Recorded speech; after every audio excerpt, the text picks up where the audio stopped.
ರೈತರ ಹತ್ರ ಏನ್ ಮಾಡ್ತಿದೀವಿ ಅಂತಂದ್ರೆ 3 ಮಾಡೆಲ್ ನ ಕೊಡ್ತಾ ಇದೀವಿ ನೋಡಿ. ಮೊದಲನೇ ಮಾಡೆಲ್ ಅಲ್ಲಿ ನೀವು ಲೀಸ್ ಅಮೌಂಟ್ ನ ತಗೊಳ್ತೀರಾ, ಬಟ್ ಅದ್ರಲ್ಲಿ ಯಾವುದೇ ತರದ್ದು ನಿಮ್ ಇನ್ವಾಲ್ವ್ಮೆಂಟ್ ಇರಲ್ಲ. ಭೂಮಿಗೆ ನಾವೇನೇ ಬೆಳ್ಕೋಬಹುದು, ಅದೆಲ್ಲ ನಮಗೆ ಇದಾಗ್ತಾ ಹೋಗುತ್ತೆ. ಆ ಲೀಸ್ ಅಮೌಂಟ್ ಅನ್ನ ನೀವು 2 ಇಯರ್ಸ್ ಆದ್ಮೇಲೆ ಅಥವಾ 3 ಇಯರ್ಸ್ ಆದ್ಮೇಲೆ ಏನ್ ಅಗ್ರಿಮೆಂಟ್ ಮಾಡಿರ್ತೀವಿ ಅದಾದ್ಮೇಲೆ ನೀವು ರಿಟರ್ನ್ ಮಾಡ್ಬೇಕು.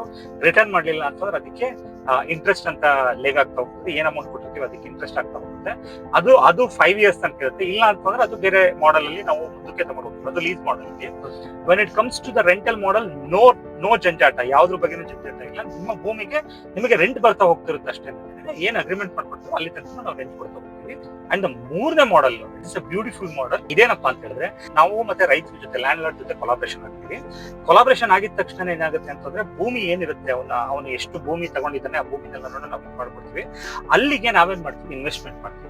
ಇನ್ವೆಸ್ಟ್ಮೆಂಟ್ ಮಾಡಿ ಟೋಟಲ್ ಏನ್ ಇನ್ವೆಸ್ಟ್ಮೆಂಟ್ ಆಗುತ್ತೆ ಅದು ಅಲ್ಲಿಂದ ಬಂದಂತ ಸೇಲ್ಸ್ ಏನಾಗುತ್ತೆ ಆ ಸೇಲ್ಸ್ ಅಲ್ಲಿ ಅದರಲ್ಲಿ ಬಂದಂತ ಬಂಡವಾಳ ಕಳೆದಾದ್ಮೇಲೆ ಉಳಿಯುವಂತ ಎಲ್ಲಾ ಅಮೌಂಟ್ ಅಲ್ಲೂ ಶೇಕಡವಾರು 35% ರೈತನಿಗೆ ಹೋಗುತ್ತೆ. ಅವನು ಅದಕ್ಕೆ ₹1 ಬಂಡವಾಳ ಹಾಕಲ್ಲ. ಇದರಲ್ಲೂ ಅಷ್ಟೇ ಎಲ್ಲಾ ತರದ್ದು ನಾವೇನೇ ಕ್ರಾಪ್ಗೆಲ್ಲ ಇನ್ವೆಸ್ಟ್ಮೆಂಟ್ ಮಾಡ್ತಾ ಹೋಗ್ತೀವಿ.